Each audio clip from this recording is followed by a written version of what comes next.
Nós destacamos do Salmo 102, que foi lido inicialmente, o versículo de número 6, que diz: "Sou como pelicano no deserto, como a coruja das ruínas." Sou como o pelicano no deserto.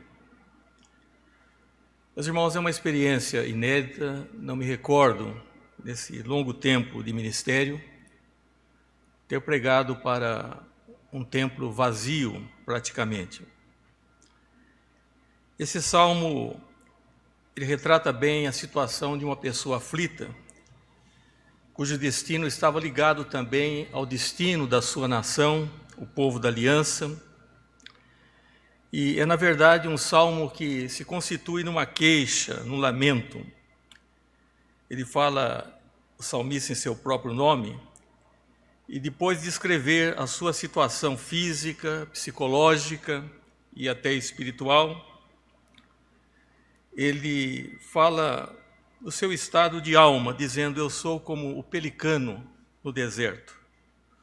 Pelicano, uma ave aquática, e aqui nós vemos que ela se encontra fora do seu habitat, do seu lugar, e não é nada natural. Não é natural também o que nós estamos sentindo nesses dias, de uma forma inusitada, quando se nos impõe, de certa forma, a solidão do isolamento. É esse o tema que vamos abordar. Eu sou como pelicano no deserto. A solidão do isolamento é algo doloroso e é algo que muitas vezes nos é imposta, solidão, forçada. Entretanto, também existe um isolamento que pode ser escolhido e às vezes até se faz necessário. Alguns de nós já precisamos, em algumas ocasiões, de um momento de privacidade, de reflexão. E o nosso Senhor Jesus tinha por hábito, muitas vezes, se distanciar para estar a sós, em oração, falando com o Pai. Nós encontramos no Evangelho de São Mateus, no capítulo 14, versículo 23, o seguinte: "E despedidas as multidões, subiu ao monte a fim de orar sozinho. Em caindo a tarde, lá estava ele só." Algumas pessoas são mais isoladas por temperamentos, mas Jesus enfrentou a solidão como uma necessidade, e nós podemos dizer que ele, na verdade, enfrentou o que significa verdadeiramente o que se chama hoje, popularmente, nesse momento, de quarentena. Nós encontramos que ele ficou 40 dias no deserto, em jejum. Nós encontramos o evangelista Mateus narrando a tentação de Jesus, diz: "A seguir foi Jesus levado pelo Espírito ao deserto, para ser tentado pelo diabo, e depois de jejuar 40 dias e 40 noites, teve fome." Ele ficou verdadeiramente na quarentena. Nós não estamos totalmente isolados. Nós temos o nosso cônjuge, às vezes os filhos, outras pessoas das nossas famílias. Ele ficou 40 dias em completo jejum. Nós ainda temos abastecimento, temos alimentos em nossas casas, e ele não estava em jejum para terminar um período de batalha, de lutas que viriam, mas ele tão somente estava iniciando, era para iniciar o seu ministério. Então ele enfrentou verdadeiramente o que nós podemos dizer uma quarentena.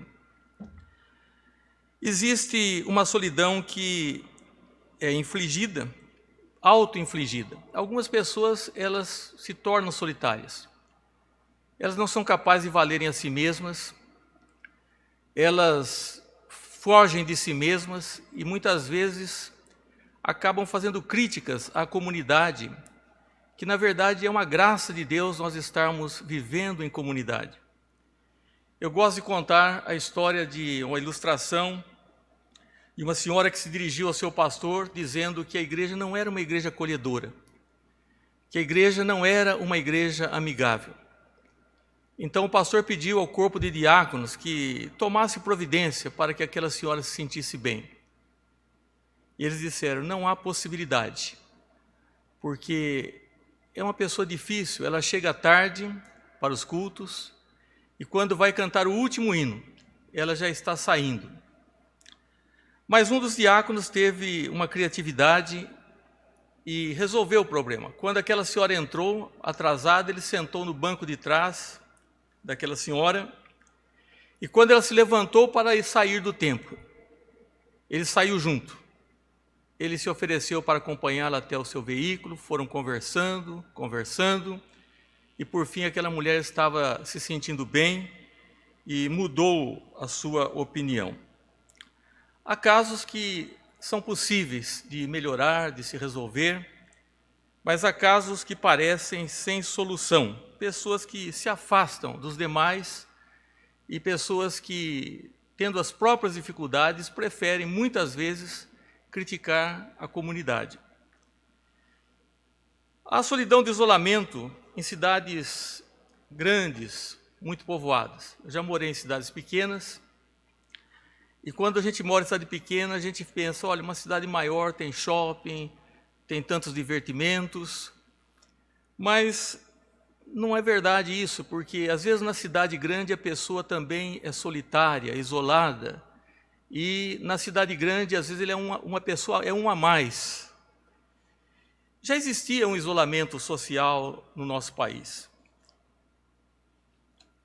Um isolamento de pessoas que tinham o seu próprio mundo. Pessoas que pensavam tão somente em si mesmas, na sua família, que não tinham outra conversa. Era o seu mundo restrito. Pessoas que acabam, às vezes, depressivas. Agora, além desse isolamento social, nós temos o que podemos chamar de isolamento físico, sem falar aqueles que se tornam dependentes das telinhas, né, das mídias. O apóstolo São Paulo foi um homem que viveu intensamente. Ele amava viver em comunidade, com as suas igrejas, com seus amigos, apreciava a leitura. Nós encontramos aqui uma parte do perfil do apóstolo Paulo, quando ele pede a um jovem para que venha logo visitá-lo. Ele diz, procura vir ter comigo depressa, porque Demas, tendo amado o presente século, me abandonou, e foi para Tessalônica, Crescente para Galácia, Tito para Dalmácia, somente Lucas está comigo. Toma contigo a Marcos e traze-o, pois me é útil para o ministério. E ele vai dizendo, quando vieres, traze a capa que deixei em Trode, em casa de Carpo, bem como os livros, especialmente o pergaminho. E mais à frente ele diz, apressa-te a vir antes do inverno. Então nós percebemos que o apóstolo Paulo, nessa altura da sua vida, ele se ressentia das pessoas que, por um motivo ou outro, alguns porque abandonaram a ele, abandonaram a fé, como no caso de Demas, outros porque tiveram que se deslocar para outras regiões. Mas ele chama Timóteo e diz, venha depressa, traze Marcos, vem antes do inverno. Por que antes do inverno? Porque chegado o inverno os mares se enrijeciam, os navios não zarpavam, e talvez a visita seria muito postergada, ou talvez nem houvesse tempo mais. Então, o apóstolo Paulo era essa pessoa ávida por companheirismo, para viver em sociedade, em comunhão. Existe também a solidão dos líderes, nas diversas áreas, porque os líderes às vezes falam palavras e tomam decisões que não agradam a todos. Então, não dá para concordar com todas as pessoas. Há uma história muito interessante, verídica, de Winston Churchill, o grande estadista, que quando morreu o seu pequeno poodle, ele tinha esse pet, chamava Rufus, ele disse, eu perdi o meu melhor confidente. Hoje, mais do que nunca, eu entendo porque algumas pessoas têm os seus pets. Pessoas, às vezes, solitárias por um motivo ou outro, ou também que desenvolveram um alto grau de desconfiança e preferem ter em suas companhias esses pets, o que eu acho que é uma coisa saudável, até comprovado que fazem bem, né, à vida psicológica. Existem muitos tipos de solidão, do isolamento, mas a solidão mais triste, a solidão de isolamento, é a causada pelo pecado. Quero me reportar a 2 exemplos bíblicos. O primeiro é do filho pródigo. Na história contada por Jesus, o filho pródigo era o filho mais jovem, ele feriu o coração do pai, ele pediu a antecipação da herança e saiu para uma terra distante. E nunca pensou que fosse passar por uma situação difícil como passou, porque depois de dissipar todos os seus bens, por isso é chamado pródigo, sem capacidade de gerenciar seus recursos, ele também esteve sozinho. Os seus pretensos amigos o abandonaram e ele experimentou o que era, na verdade, solidão. Só encontrou realização quando disse: eu vou voltar para o meu pai, para a casa paterna. Um outro exemplo de pessoa que ficou solitária por causa do pecado é de Judas Iscariotes. Judas, ele vendeu a Jesus por 30 moedas de prata, e diz o texto que quando ele viu que Jesus fora condenado, tocado de remorso, devolveu as 30 moedas de prata aos principais sacerdotes e aos anciãos, dizendo: eu pequei traindo o sangue inocente. E eles, porém, responderam: o que nos importa? Isso é contigo. Judas foi aos sacerdotes procurando, quem sabe, uma palavra de consolo, devolver o dinheiro para desencargo da sua consciência, mas nunca se viu tão solitário como naquele momento. Os sacerdotes disseram: isso é um problema seu, isso é contigo. E ele não viu outra alternativa, senão jogar aquelas moedas dentro do templo e foi enforcar-se, como nós sabemos. Na verdade, existe a solidão do pecado e muitas pessoas são tolhidas de repente. E o dia da morte pode ser o dia mais solitário da vida do ser humano. Ali pode estar as pessoas ao redor, mas é a sua morte que está se concretizando. E só há uma maneira de tratar desse assunto. Não é a pessoa dizer: bom, mas daqui para frente eu vou melhorar. Não, é você afirmar que Jesus é o único caminho para o céu, que Ele pagou os nossos pecados na cruz, pelo seu sangue derramado, que não há outro nome pelo qual devamos ser salvos. Então, se você coloca sua confiança em Jesus, você irá habitar com Ele. E nós sabemos que no céu não há solidão. Se há uma coisa que não há nos céus, é a solidão. E o contrário, o inferno, ele é inferno porque é um lugar de isolamento, de separação e de solidão.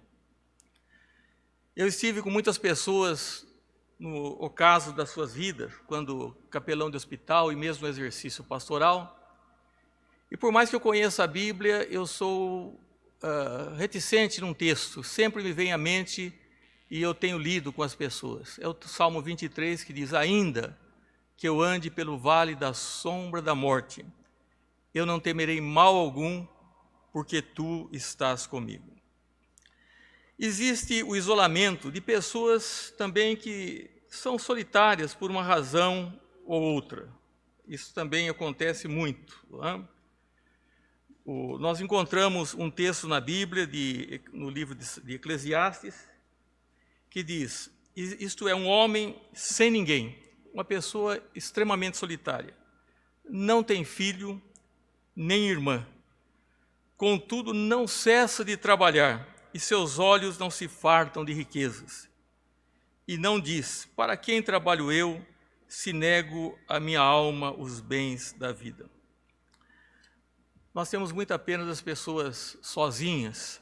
Aqui a Bíblia fala de um homem que não tem filho, não tem irmã, e que está completamente focado nas riquezas e nunca se perguntou qual a razão do seu trabalho, com quem compartilhar os seus bens. Não é?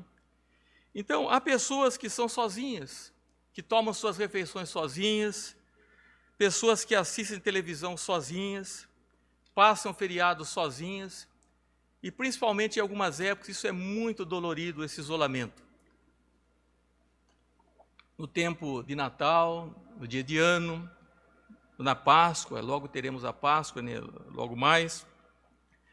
E há também pessoas que são sozinhas, um caso solteiros, mas são felizes. Eles estão na casa dos seus pais, eles não querem outra vida, eles têm roupa lavada, têm todas as coisas, mas há solteiros que gostariam de se casar, ou pessoas que não conseguiram se casar, não conseguiram casar, e muitos ouvimos muitas vezes: por que eu não tenho namorado, por que eu não tenho uma namorada, por que eu não me casei? Essa é uma situação também pode ser até um isolamento, de uma solidão, mas há situações ainda mais tristes, quando a pessoa tem um relacionamento equivocado, né, um relacionamento infeliz. E alguém já disse que antes só que mal acompanhado. Por isso o apóstolo Paulo adverte aqueles que pretendem se unir, diz: aqueles que se unem, unam-se no Senhor. A solidão da doença e da separação da morte, o isolamento. Quantas pessoas nesses dias ficarão isoladas, não podendo estar com os seus parentes, com os seus familiares, e numa situação de tristeza, né? E também ali nesse lugar de isolamento, não poderão receber nem, quem sabe, o conforto de uma visita pastoral, de um padre, de um sacerdote, de um amigo. E nós vemos quão importante é realmente a visita, quando se sabe fazer uma visita. Há visitas que são prejudiciais, mas há visitas que são muito importantes. Jesus, ele diz: estive enfermo e me visitaste. Então, Jesus disse que quando nós visitamos a um desses pequeninos, um dos nossos irmãos, estamos fazendo a ele esse ato. Mas nesse mundo egoísta que esperamos que seja melhor, não temos certeza que se o será, até penso que não, porque não importa o sofrimento, se não houver a ação do Espírito Santo, a pessoa permanecerá como sempre foi, da mesma maneira como sempre viveu. Mas gostaríamos que houvesse mudança, solidariedade e transformação. Também, por incrível que pareça, há pessoas que enfrentam o isolamento e a solidão por causa do sucesso. Quando alguma coisa vai bem na vida, acontece alguma coisa boa na vida de alguém, ele é abandonado.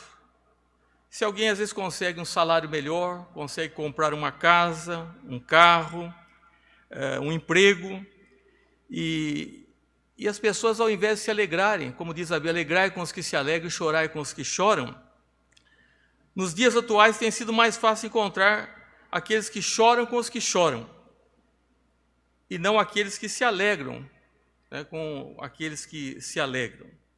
Então é um péssimo hábito de correr contar às pessoas quando alguma coisa boa nos acontece, porque, por incrível que pareça, aquelas pessoas não vão se alegrar. É preciso que haja uma transformação na sociedade e no coração dos homens.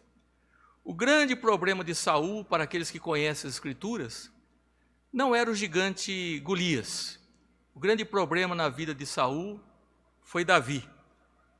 E então ele ficou completamente enciumado, né, com a vida de Davi. E também Jesus foi a pessoa solitária. Ele já estava na época da ceia e ainda os seus discípulos estavam discutindo, os seus apóstolos estavam discutindo qual deles seria o maior. Não tinham aprendido ainda com aquele que disse: aprendei de mim que sou manso e humilde de coração. Lá no Getsêmani, quando no momento crucial, prestes a ser entregue nas mãos das autoridades para ser crucificado, ele chamou consigo aqueles que eram mais próximos, Pedro, João e Tiago, mas eles dormiram. E Jesus disse a ele: nem uma hora pudestes vigiar comigo? É como se ele dissesse: até que ponto vocês se importam comigo, com o que eu estou passando?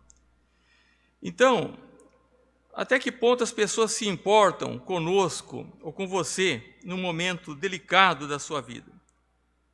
nós vimos nesses dias alguns gestos de bondade. Pessoas que se oferecem para ajudar os mais idosos, que estão fazendo doações, que se dedicam a trabalhos voluntários.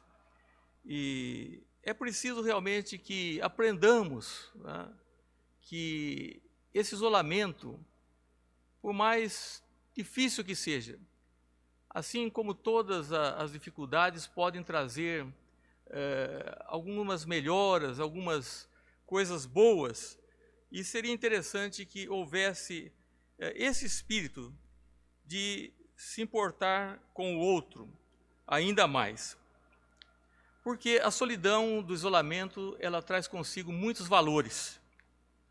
Eu creio que um deles é que a pessoa passa a conhecer a Deus com intimidade que ele nunca pensou que fosse possível. Então a gente vem ser mais ciente da presença de Jesus.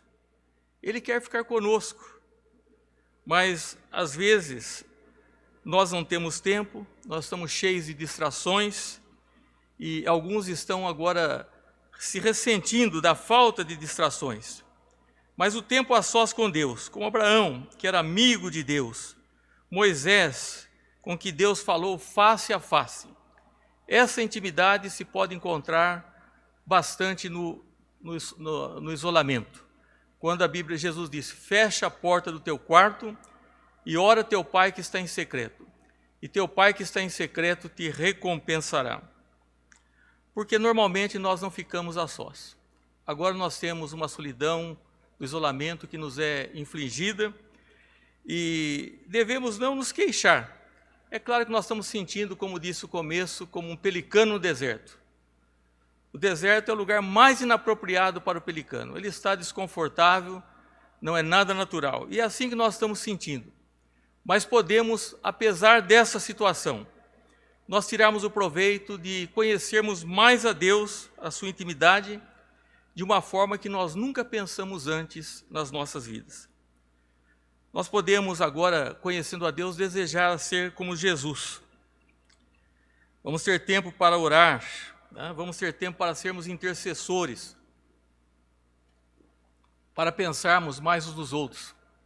Houve muito aumento agora nas telecomunicações, né, as pessoas ligaram umas para as outras, queriam saber como estavam, o que estavam sentindo, né? E nós vemos que no sofrimento nós pensamos nos outros. Jó, exatamente quando estava pensando nos seus amigos, é que Deus o curou. Jesus, ele caminhou só, ele perdoou, ele não teve traço de amargura e nem autopiedade. Então, quando nós temos tempo, nós podemos ter criatividade para muitas coisas. Nós podemos nos tornar mais simpáticos. Há duas histórias que vou mencionar de maneira muito sintéticas, de duas pessoas ricas. Uma é chamada o Rico e Lázaro. Ele se vestia bem, ele vivia em banquetes opíparos, ele nunca pensou em ninguém. Ele nunca teve olhos para alguém que estava maltrapilho, sofrendo, um mendigo que estava à sua porta. Mas depois, quando foi para um lugar de tormento, de isolamento, ele pensou nos seus irmãos. Nunca tinha pensado em ninguém.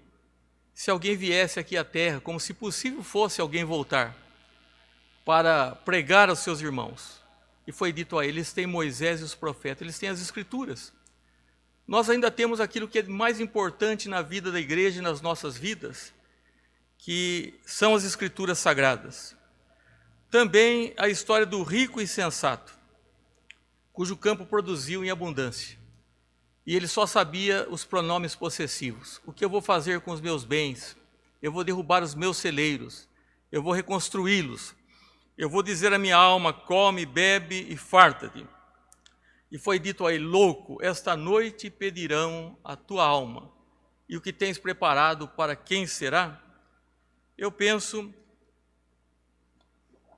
que muitas pessoas estão preocupadas porque sabem que essas notícias que estão ocorrendo em outros lugares, em outras cidades, podem nos atingir também, né? Que pode nos alcançar, fazermos parte de uma estatística.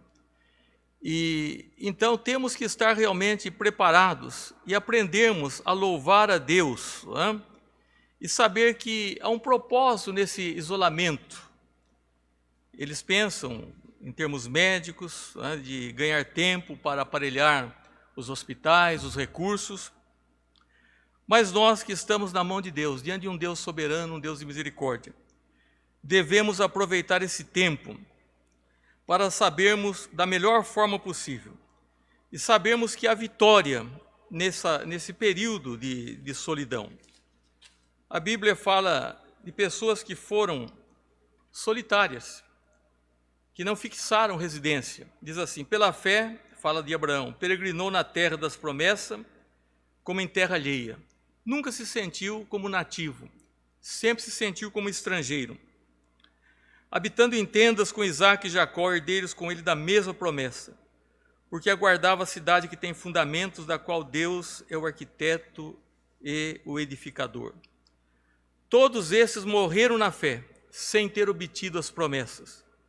Vendo-as, porém, de longe, e saudando-as, e confessando que eram estrangeiros e peregrinos sobre a terra.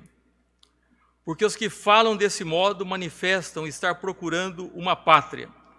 E se na verdade se lembrasse daquela de onde saíram, teriam oportunidade de voltar. Mas agora aspiram a uma pátria superior, isto é, celestial. Por isso Deus não se envergonha deles de ser chamado o seu Deus, porquanto lhes preparou uma cidade. Abraão se sentiu sempre como um estrangeiro, vivendo em tendas e pensando numa realidade melhor. Muitas pessoas têm medo de olhar para esse mundo pela última vez, porque estão apegadas a esse mundo. Mas a Bíblia nos ensina a vivermos como peregrinos, como estrangeiros, ainda que nos sintamos como um pelicano no deserto.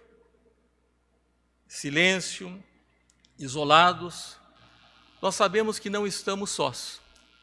Jesus disse: eu estarei convosco todos os dias até a consumação dos séculos.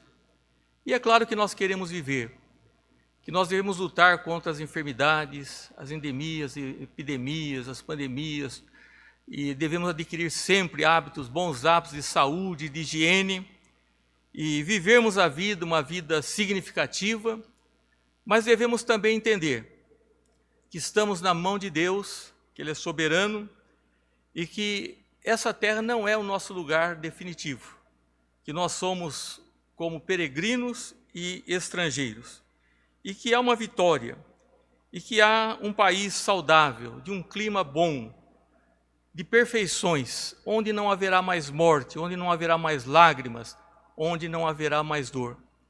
E a única maneira de irmos a esse lugar é pelas misericórdias de Jesus, de crermos na sua pessoa, no seu sacrifício, e que Ele pagou o nosso débito para que nós tivéssemos vida. Que Deus nos abençoe e para que nós possamos lutar contra esse sentimento. Porque o próprio salmista que disse: eu sou como pelicano no deserto, ele olha agora para Deus e diz assim: tu, porém, Senhor, permaneces para sempre, e a memória do teu nome de geração em geração. E ficará isso registrado para a geração futura, e um povo que há de ser criado louvará o Senhor, porque o Senhor do alto do seu santuário, desde os céus baixou vistas à terra, para ouvir o gemido dos cativos e libertar os condenados à morte, a fim de que seja anunciado em Sião o nome do Senhor e o seu louvor em Jerusalém. Então, que Deus, que é exaltado, que é soberano, que é eterno, seja louvado e engrandecido. E do seu alto santuário, Ele olhe para nós e para a nossa terra e tenha misericórdia de nós e de todos que estão sofrendo de uma forma ou de outra, e principalmente aqueles que se sentem como um pelicano no deserto. Que Deus nos abençoe.